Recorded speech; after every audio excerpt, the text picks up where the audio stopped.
Update tonight, Smith County commissioners voted again today to table a vote to form a special commission with Zandt County to study the effects of large-scale projects like solar farms, data centers, and high-capacity water wells.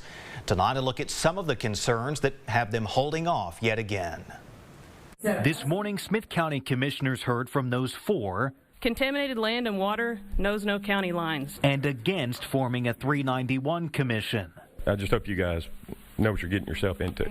Aye. The court ultimately voted for the second week in a row to table the vote, holding off this time for 2 weeks. I want to make sure if we go down this path, this is the right path, and I don't know that a week necessarily is the derailer that it's being made out to be. Out of respect for my colleagues, they had some questions, and I think it's an appropriate time to table that so they can get answers from Mr. Wilson to look into those things, even though they were addressed, and some of them were addressed in court. While Commissioner Christina Drury says she was ready to vote for the measure today, Commissioner John Moore was not, and says he'll likely vote against it when it comes back to the court. County government is not where we need to be addressing this. This needs to be addressed in Austin, and it's a political hot potato. Property rights are important to people, and people moved out into the county for a particular reason, and that's almost always so that they can do what they want with their property. The commission is a planning tool allowed by local government code to study projects affecting health, safety, and welfare.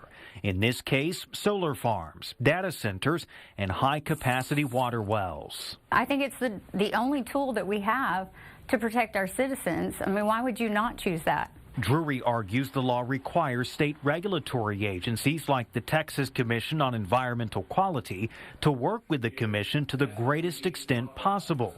County Judge Neil Franklin questioned whether the commission would be redundant, since both counties are already part of the East Texas Council of Governments, which is derived from the same chapter of government code.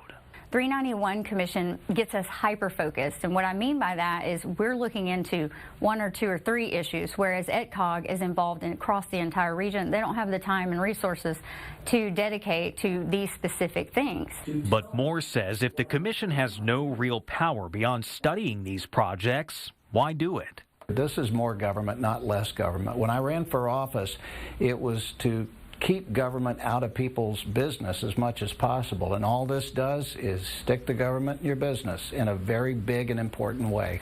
Now, among the questions raised today, the risk of litigation against those who serve on this special commission.